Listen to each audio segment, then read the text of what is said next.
Hello everyone, welcome back to RSV Competitive Exams Adda YouTube channel. Friends, AP high court నుంచి మనకి April 15th తర్వాత భారీ notification అయితే రాబోతుంది ఫ్రెండ్స్. ఆ నోటిఫికేషన్కి సంబంధించిన వెబ్ నోట్ని నేను ఆల్రెడీ ఎక్స్ప్లెయిన్ చేయడం జరిగింది. దానికి సంబంధించిన వీడియో లింక్ డిస్క్రిప్షన్లో ప్రొవైడ్ చేస్తాను, చూడండి ఫ్రెండ్స్. ఓకే, ఈ వీడియోలో మనం ఏపీ హైకోర్టు జాబ్స్కి సంబంధించి ఏ పోస్టులు ఉంటాయి, దానికి సంబంధించిన సిలబస్ ఏంటి, పరీక్షా విధానం ఏంటి అనేది పూర్తిగా ఈ వీడియోలో తెలుసుకునే ప్రయత్నం అయితే చేద్దాం. మనకు నోటిఫికేషన్ రిలీజ్ చేయిన తర్వాత 50 డేస్లోనే ఎగ్జామ్ను కండక్ట్ చేసే అవకాశం ఉంది.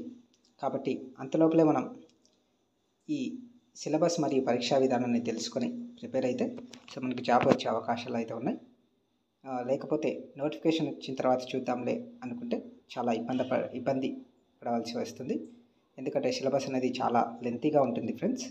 కాబట్టి మనం ఇప్పటి నుంచే ప్రిపరేషన్ అనేది స్టార్ట్ చేస్తేనే మనకి ఇది నోటిఫికేషన్ రిలీజ్ అయ్యే టైంకి మనం సిలబస్ని కంప్లీట్ చేసి రివిజన్కి యూజ్ అయ్యే విధంగా ప్లాన్ చేసుకుంటే మనకి జాబ్ వచ్చే అవకాశాలు అయితే ఉన్నాయి ఫ్రెండ్స్. ఓకే, ఇప్పుడు మనం సిలబస్ మరియు పరీక్షా విధానం ఎలా ఉంటుంది అనేది ఈ వీడియోలో తెలుసుకునే ప్రయత్నం అయితే చేద్దాం. ఓకే, ఈ సిలబస్ అనేది లాస్ట్ 2022 10/29 అప్పుడు జరిగిన ఎగ్జామ్కి విడుదల చేసినది. ఎగ్జామ్ ప్యాటర్న్ అలాగే సిలబస్ అనేది సేమ్ దీని ప్రకారమే ఉంటుంది ఫ్రెండ్స్. దాదాపు మారే అవకాశం అయితే లేదు, 100% మారదు. ఓకే, కాబట్టి సిలబస్ అనేది ముందుగానే చూసుకుంటే మనకి ఎంతో యూజ్ అవుతుంది. ఓకే, మనకి మొత్తం 3 రకాల జాబ్స్ అనేవి ఉన్నాయండి. డిగ్రీ బేస్ మీద, అలాగే ఇంటర్ బేస్ మీద, అలాగే 10th బేస్ మీద. ఓకే, ఇట్లా 3 టైప్స్గా ఉన్నాయి. డిగ్రీ బేస్డ్ మీద ఉన్న పోస్టులు ఏమిటంటే stenographer grade 3, junior assistant, typist, field assistant. ఈ జాబ్స్కి ఎగ్జామ్ ప్యాటర్న్ అనేది సేమ్గా ఉంటుంది, సిలబస్ అనేది కూడా సేమ్గా ఉంటుంది. ఈ ఎగ్జామ్ అనేది అందరికీ కలిపి ఉంటుందండి. ఓకే, స్టెనోగ్రాఫర్ గ్రేడ్ 3కి, జూనియర్ అసిస్టెంట్కి, టైపిస్ట్కి, ఫీల్డ్ అసిస్టెంట్కి ఈ పోస్టులకి ఎగ్జామ్ ఒకేసారి కండక్ట్ చేయడం అయితే జరుగుతుంది. ఓకే, ఇందులో ఉన్న సిలబస్ ఏంటంటే general knowledge, specific emphasis to on Andhra Pradesh. Okay, ఎన్ని మార్కుల కంటే 40 మార్క్స్ అనేది కండక్ట్ చేయడం జరుగుతుంది. ఓకే, జనరల్ నాలెడ్జ్తో పాటు మనకి స్పెసిఫిక్ ఎంఫసిస్ టు ఆంధ్రప్రదేశ్ని బేస్ చేసుకొని క్వశ్చన్లు అనేది అడగడం జరుగుతుంది. ఓకే, దాంతోపాటు మనకి Indian arts, culture, dance and music. Indian ఆర్ట్స్కి సంబంధించిన క్వశ్చన్స్, కల్చర్కి సంబంధించిన క్వశ్చన్స్, డ్యాన్సెస్ ఉన్నాయి కదా, కూచిపూడి, భరతనాట్యం, తర్వాత కథాకళి, ఇలాంటి డ్యాన్సెస్కి సంబంధించిన క్వశ్చన్స్, అలాగే మ్యూజిక్స్ ఉన్నాయి. మ్యూజిక్కి సంబంధించిన క్వశ్చన్స్ అనేవి రావడం జరుగుతుంది. అలాగే Indian history, Indian national movement నుంచి క్వశ్చన్లు రావడం జరుగుతుంది. Indian history and Indian national movement. Okay, దాంతోపాటు Indian geography, agriculture and environment మీద క్వశ్చన్లు, అలాగే ఇండియన్ ఎకానమీ మీద, అలాగే ఇండియన్ పాలిటీ అండ్ కాన్స్టిట్యూషన్ మీద, అలాగే general science, day to day science అంటే current affairs, general science current affairs ఉంటాయి కదా, వాటి మీద, అలాగే scientific researches, awards, personalities and institutions and sports మీద క్వశ్చన్ రావడం జరుగుతుంది. అలాగే current affairs India, specific emphasis to ఆంధ్రప్రదేశ్కి సంబంధించిన కరెంట్ అఫైర్స్ అని మనం చదవాల్సి ఉంటుంది. ఓకే, ఇండియాతో పాటు ఆంధ్రప్రదేశ్ దాదాపు 6 to 8 monthsకు సంబంధించిన కరెంట్ అఫైర్స్ని మనం చదవాల్సి ఉంటుంది ఫ్రెండ్స్. దీంతోపాటు మనకి ఏపీ హిస్టరీ మీద నుంచి కొన్ని క్వశ్చన్లు, పాలిటీ మీద నుంచి కొన్ని క్వశ్చన్లు, అలాగే ఏపీ బైఫర్కేషన్ నుంచి క్వశ్చన్స్ అనేవి రావడం జరుగుతుంది. ఓకే, ఇది టోటల్గా మనకి 40 క్వశ్చన్స్ ఉంటాయి, 40 మార్క్స్కి ఉంటుందండి. ఓకే, జనరల్ నాలెడ్జ్ మీద. నెక్స్ట్ ఇంగ్లీష్ ఉంటుంది, ఇంగ్లీష్ లాంగ్వేజ్ మీద 40 క్వశ్చన్స్ ఉంటాయి, 40 మార్క్స్. సో వీటిలో ఉండేది ఏంటంటే reading comprehension, error spots, cloze test, para jumble, sentence jumble, odd sentences ఉంటాయి. అలాగే fill in the blanks, sentence complaints, para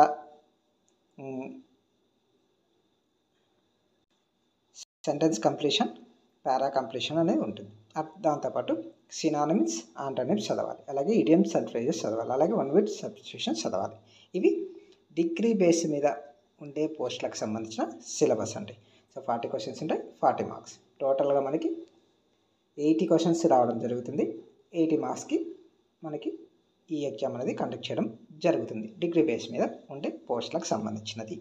okay, so ఇవన్నీ మీరు ప్రిపేర్ అవ్వాలి. అందుకే మనకి టైం అనేది చాలా తక్కువగా ఉంటుంది కాబట్టి ఇప్పటి నుంచే మనం ప్రిపరేషన్ స్టార్ట్ చేస్తేనే మనకి ఎగ్జామ్ టైంకి రెడీ అయ్యే అవకాశం ఉంది. కాబట్టి ఇప్పటి నుంచే ప్రిపరేషన్ అయితే స్టార్ట్ చేయండి. ఓకే, నెక్స్ట్ వచ్చేసి ఇంటర్ బేస్ మీద ఉండే పోస్టులు ఏంటంటే కాపీస్ట్, ఎగ్జామినర్, రికార్డ్ అసిస్టెంట్. ఇవి ఇంటర్ బేస్ మీద ఉండే పోస్టులు. వీటికి సంబంధించిన సిలబస్ ఏంటంటే సేమ్ దానిలాగే ఉంటుంది. General knowledge 40 questions, 40 marks. అలాగే స్పెసిఫిక్ ఎంఫసిస్ టు ఆంధ్రప్రదేశ్, దాంతోపాటు ఏపీ హిస్టరీ, అలాగే బైఫర్కేషన్ గురించి చదవాల్సి ఉంటుంది. ఓకే, అలాగే స్పెసిఫిక్ ఎంఫసిస్ టు ఆంధ్రప్రదేశ్ అన్నాడు. ఆంధ్రప్రదేశ్కి సంబంధించిన కరెంట్ అఫైర్స్ ఏవైతే ఉన్నాయో అవి చదువుతూ కరెంట్ రిలేటెడ్, ఆంధ్రప్రదేశ్ కరెంట్ రిలేటెడ్గా ఏవైతే వార్తల్లో ఉన్నాయో అవన్నీ చదవాల్సి ఉంటుంది. అలాగే స్కీమ్స్ ఉంటాయండి, అక్కడ కూడా ఇక్కడ కూడా స్కీమ్స్, ఏపీ స్కీమ్స్ ఉన్నాయి కదా, ఆ ఏపీ స్కీమ్స్ అనేవి కంపల్సరీగా చదవాల్సి ఉంటుంది. ఓకే, సో ఆ స్కీమ్స్కి సంబంధించిన వీడియో అయితే నేను చేసి ఉన్నాను. ఆ వీడియోకి సంబంధించిన లింక్ కూడా నేను డిస్క్రిప్షన్లో ప్రొవైడ్ చేస్తాను. దాన్ని చూడండి, మీకు ఒక ఐడియా అనేది వస్తుంది. ఓకే, సో చూడండి, దాంతోపాటు మనకి Indian arts, culture and dance and music, అలాగే Indian history, Indian national movement. Indian national movement ఉంటుంది కదా, జాతీయ ఉద్యమం, ఆ జాతీయ ఉద్యమం గురించి చదవాలి. అలాగే ఇండియన్ జాగ్రఫీ గురించి చదవాలి. అలాగే అగ్రికల్చర్, ఎన్విరాన్మెంట్ గురించి చదవాలి. ఇండియన్ పాలిటీ గురించి చదవాలి. అలాగే awards, personalities, institutions, sports. Institutions అంటే మనకి మెయిన్గా వచ్చేది ఏంటి, ఐక్యరాజ్య సమితి ఇలాంటివి. ఓకే, అలాగే కరెంట్ అఫైర్స్, ఇండియాకి ఆంధ్రప్రదేశ్కి రిలేటెడ్గా ఉండే కరెంట్ అఫైర్స్ చెప్పాను కదా, దాదాపుగా 6 to 8 months కరెంట్ అఫైర్స్ అనేవి చదివితే 6 to 8 months కానీ 6 to 9 months కానీ చదివితే మనకి యూజ్ అయ్యే అవకాశం ఉంది. ఓకే, దాంతోపాటు ఇంగ్లీష్లో మనకి 40 క్వశ్చన్స్ ఉంటాయి, 40 మార్క్స్. దీంట్లో కూడా సేమ్ కాంప్రహెన్షన్, 1 ప్యాసేజ్ నుంచి 5 క్వశ్చన్స్ అనేవి అడగడం జరుగుతుంది. ఓకే, దాంతోపాటు one word substitution, synonym, antonyms, spelling errors, spotting errors. చూడండి, డిగ్రీ బేస్ మీదకి దీనికైతే ఇంగ్లీష్ లాంగ్వేజ్ మీద చేంజెస్ అయితే ఉన్నాయి. ఓకే, అలాగే గ్రామర్లో main noun, pronoun, adjective, adverb, preposition, conjunction, use of a an the articles, అలాగే ఇడియమ్స్ అండ్ ఫ్రేజెస్ అనేవి చదవాల్సి ఉంటుంది. ఓకే, ఇది ఇంటర్ బేస్ మీద ఉండే పోస్టులకు సంబంధించిన సిలబస్. ఓకే, నెక్స్ట్ వచ్చేసి 10th బేస్ మీద ఉండే పోస్టులకు సంబంధించి సిలబస్ చూద్దాం. సో ఏ పోస్టులు ఉన్నాయంటే దీంట్లో post of driver, okay, light వెహికల్కి, అలాగే ప్రాసెస్ సర్వర్, ఆఫీస్ సబార్డినేట్. దీంట్లో మనకు చేంజ్ అయ్యేది ఏంటంటే సో జనరల్ నాలెడ్జ్ ఉంటుంది, ఇంగ్లీష్ ఉంటుంది, దాంతోపాటు మెంటల్ ఎబిలిటీ అనేది ఉంటుంది. సో ఇది సేమ్ 80 మార్క్స్కే ఉంటుంది. బట్ ఇక్కడ 40 మార్క్స్ వచ్చేసి జనరల్ నాలెడ్జ్ మీద వస్తాయి, 10 క్వశ్చన్స్ అనేవి ఇంగ్లీష్ మీద వస్తాయి. సో మెంటల్ ఎబిలిటీ నుంచి మనకి 30 క్వశ్చన్స్ అనేవి రావడం జరుగుతుంది. టోటల్గా మనకి 40, 10, 50, 30 టోటల్గా 80 క్వశ్చన్స్ అనేవి ఉంటాయి, 80 మార్క్స్కే ఇది కూడా. ఓకే, సేమ్ దీంట్లో కూడా జనరల్ నాలెడ్జ్లో సేమ్ ఇంటర్ డిగ్రీ బేస్ మీద ఉన్న సిలబస్ ఇందులో కూడా ఉంటుంది. మెయిన్గా చూసుకోవాల్సిందిగా స్పెసిఫిక్ ఎంఫసిస్ టు ఆంధ్రప్రదేశ్ ఉంది కదా, సో దాని మీద ఫోకస్ చేయాల్సి ఉంటుంది. అలాగే ఏపీ బైఫర్కేషన్ అనేది కంపల్సరీగా చదవాలి. అలాగే ఏపీ స్కీమ్స్ ఉన్నాయి కదా, ఏపీ స్కీమ్స్ అనేవి కూడా కంపల్సరీగా మనం చదవాల్సి ఉంటుంది. ఓకే, దీంతోపాటు Indian art, culture and dance music, Indian history, Indian national movement, Indian geography, Indian polity, awards and personalities, sports, current affairs of India and Andhra Pradesh. Okay, ఇవన్నీ కంపల్సరీగా మీరు ప్రిపరేషన్లో పెట్టుకొని చదవాలి. ఓకే, సో అలాగే ఇంగ్లీష్ లాంగ్వేజ్లో వచ్చేసి 10 మార్క్స్కే ఉంటుంది. ఇక్కడ అవేంటంటే వన్ వర్డ్ సబ్స్టిట్యూషన్ ఉంటుంది, సినానిమ్, యాంటోనిమ్స్ చూసుకోవాలి, స్పెల్లింగ్ ఎర్రర్ చూసుకోవాలి, ఇడియమ్స్ అండ్ ఫ్రేజెస్ చూసుకోవాలి. ఓకే, నెక్స్ట్ వచ్చేసి mental ability. So mental ability నుంచి మనకి కోడింగ్, డీకోడింగ్ ఉంటుంది, సిల్లాజిమ్స్ అండ్ స్టేట్మెంట్ కంక్లూజన్స్ ఉంటాయి, అనాలజీ ఉంటుంది, అర్థమెటిక్ నెంబర్ సిరీస్ ఉంటుంది, అలాగే ప్రాబ్లమ్ సాల్వింగ్స్ ఉంటాయి, వెన్ డయాగ్రామ్స్ ఉంటాయి, డెసిషన్ మేకింగ్స్ ఉంటాయి, స్పేస్ విజువలైజేషన్ ఉంటుంది, అలాగే డైరెక్షన్ రిలేషన్షిప్ కాన్సెప్ట్స్ ఉంటాయి, సిమిలారిటీస్ అండ్ డిఫరెన్సెస్ ఉంటాయి, ఎంబాసిడ్ ఫిగర్స్ ఉంటాయి, మిర్రర్ ఇమేజెస్ ఉంటాయి, అలాగే కంప్లీషన్ ఆఫ్ ప్యాటర్న్ ఉంటుంది, ఫిగర్ మ్యాట్రిక్స్ ఉంటాయి. ఓకే, ఇది సో 10th బేస్ మీద ఉండే సిలబస్ అండి. సో అది కరెంట్ అఫైర్స్తో పాటు మనకి జనరల్ నాలెడ్జ్లో కరెంట్ అఫైర్స్తో పాటు ఇంగ్లీష్, అలాగే ఇక్కడ మెంటల్ ఎబిలిటీ అనేది ఉంటుంది. మెంటల్ ఎబిలిటీ నథింగ్ బట్ రీజనింగ్కి సంబంధించిన క్వశ్చన్లు అనేవి ఇక్కడ ఎక్కువగా అడగడం జరుగుతుంది. ఓకే, ఇదండి సో సిలబస్. కాబట్టి సిలబస్ అనేది చాలా హెవీగా ఉంది. కాబట్టి ఇప్పటి నుంచే మీరు ప్రిపేర్ అయితే కంపల్సరీగా April 15th తర్వాత సో నోటిఫికేషన్ కంపల్సరీగా వస్తుంది. పోస్టులు కూడా చాలా దండిగా ఉన్నాయని చెప్తున్నారు. కాబట్టి సో మనం జాబ్ అనేది క్రాక్ చేయాలంటే కంపల్సరీగా సిలబస్ అనేది తెలుసుకోవాలి. సిలబస్ని ఇప్పటి నుంచే స్టార్ట్ చేసి కంప్లీట్ చేస్తే ఎంతో యూజ్ అవుతుంది ఫ్రెండ్స్. ఓకే, సో ఇదండి సో సిలబస్కి సంబంధించిన ఇన్ఫర్మేషన్. మీకు ఈ వీడియో నచ్చినట్లయితే తప్పకుండా లైక్ చేయండి, షేర్ చేయండి.